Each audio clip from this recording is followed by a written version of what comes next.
All right, so boom. If you were unaware, let me catch you up to speed. Yesterday, Bronny James, LeBron James Jr., was drafted number 55 overall, second round pick by the Los Angeles Lakers. And he and his father will now become the very first father-son duo to ever play at the same time in NBA history. I don't know if that's been done in sports since Ken Griffey Jr. and Sr. Somebody let it be known in the comment section. But there's a conversation going around nepotism surrounding sports and life as a whole. People are saying, well, Bronny would have never made it to the NBA if his father wasn't LeBron James. Oh, well, Bronny James should not have made it. He's not even NBA ready, whatever the case may be, right? And some of that may be true, because me personally, I believe Bronny is not a true NBA prospect. I think he should have remained in college for an extended period of time to develop his game. However, is there a place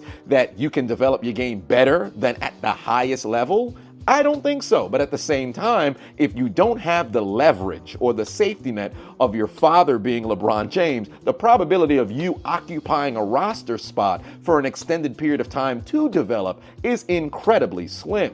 But with all of that being said, there's a lot of hypocrisy given the discourse, because let's call it what it is. Take a look at ownership across all sports. Take a look at different sort of perspectives, or different sort of, I shouldn't say perspective, but different positions within organizations to where nepotism is on the marquee. Furthermore, take a look inside of the NBA. We joke time and time again about Thanasis not being an NBA player at all. And had it not been for Giannis, he would not be able to maintain a roster spot. But let's call it what it is.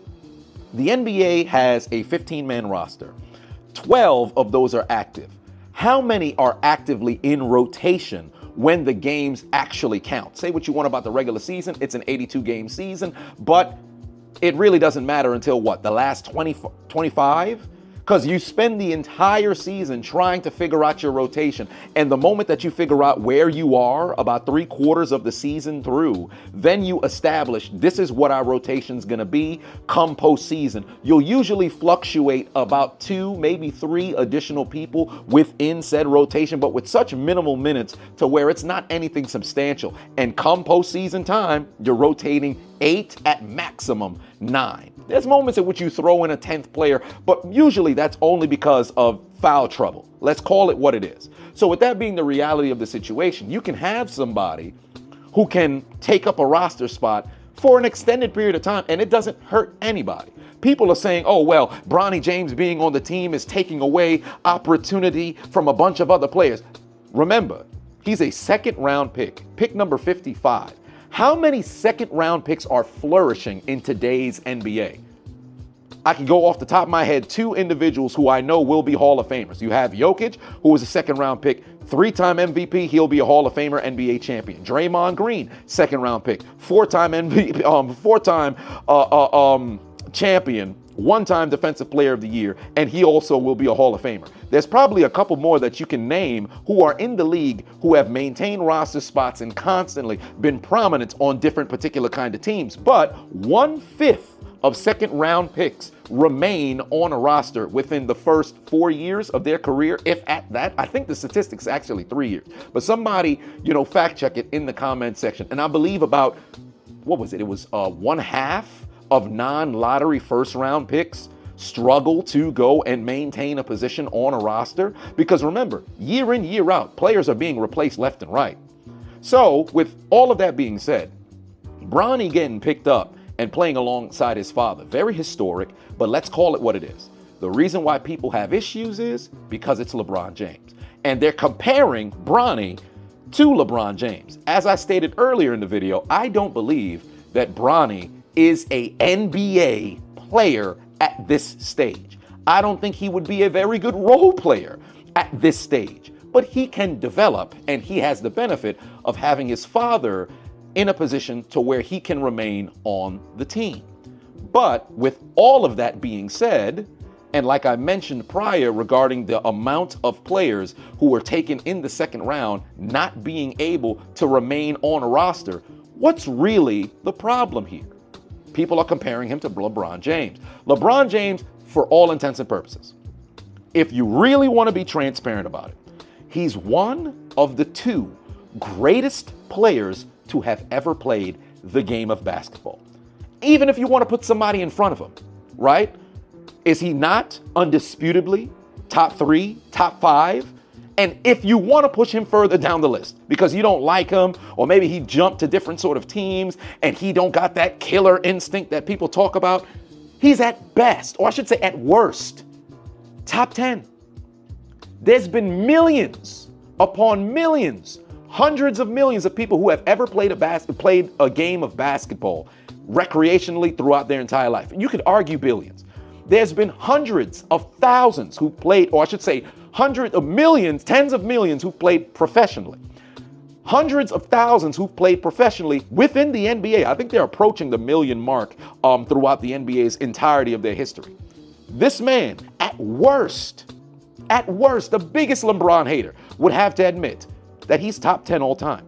You're comparing his child to a top 10 player to have ever played the game of basketball. And I think we can all objectively say he's without question top 5. And in my opinion, I think the basketball purist would say he's top 2. He's either 1 or number 2. I ain't gonna argue with you with what position you put him in. Me personally, I have him number 2 behind Michael Jordan. That's neither here nor there. If somebody says he's the greatest all time, I'm not fixing to go back and forth and argue with you. You can make a legitimate argument for him. So with all that being said, that's where he rests on the marquee. People are comparing Bronny to his father and seeing the substantial difference between his father coming out of high school, being dubbed the chosen one, having all of these expectations of being a generational Hall of Fame talent that he's exceeded from his 21-year career. We're looking at Bronny coming out of college like, well, he has none of that. So should he be picked up? Well, you can look at it how you want to look at it, but he's a second-round pick. He wasn't picked in the lottery. He wasn't picked late in the first round. He wasn't picked early in the second round. He's a 55th overall pick.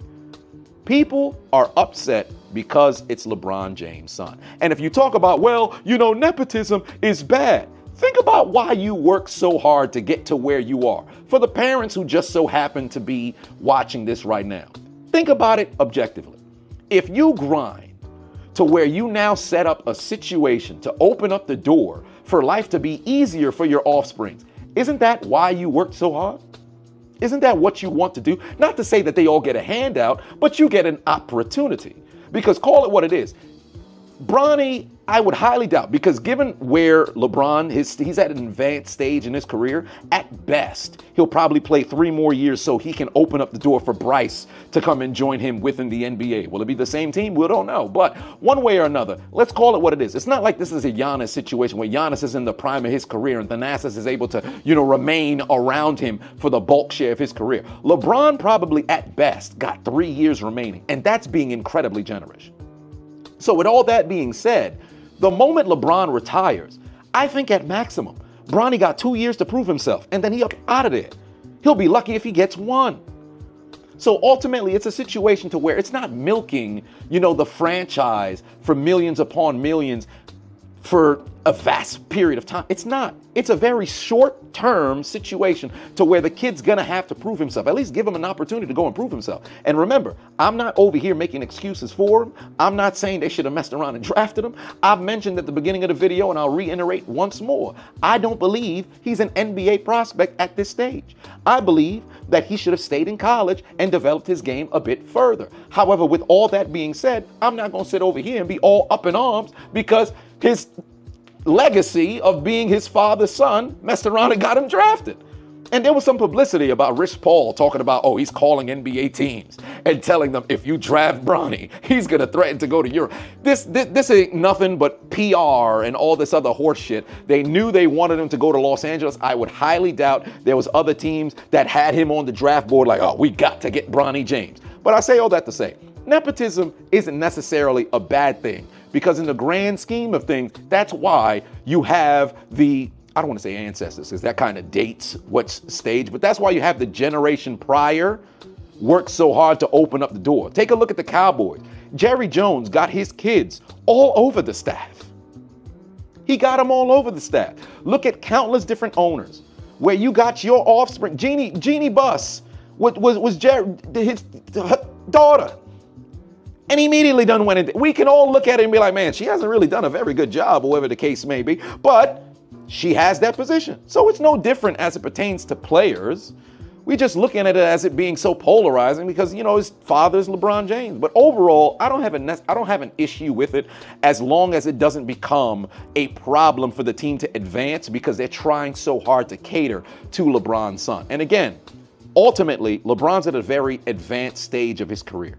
He's further towards the end than he is towards the beginning. And at maximum, I believe he's got 3 years, and that's being very generous. So with all that being said, for Bronny, he gets an opportunity to go and take the court with his son. Very historic moment. And at the end of the day, no matter how you may feel about it, it's going to be a very, very, very, very emotional and touching moment when you see them both take the court together for the very first time. And furthermore, again, he's a second-round pick. Who's a guarantee he's going to actually have a roster spot? Now, we all believe that it's going to happen because LeBron James is his father, and he's probably going to re-sign or pick up his option tomorrow, I believe on the 29th, or maybe even today because he has until the 29th. But with all that being said, just because you get drafted doesn't guarantee you to have a spot. How many times do you see people mess around and get drafted, they get cut? Who's to say that don't happen? That'll throw a wrench into everybody's fucking, dialogue about the situation. Where he mess around and don't even survive a couple of weeks or a couple of months on the team. They go to training camp. They're like, yeah, we can't rock with this dude. Let's cut him. There's no guarantee that won't happen. So I'll say all that to say, what are y'all thoughts on Bronny getting drafted 55th overall to the Los Angeles Lakers? Me personally, I have no qualms about it. I understand why people are frustrated. However, I also understand why people are celebrating. So I'm very curious what your thoughts is in the comment section. Let me know. Let's have some dialogue about it.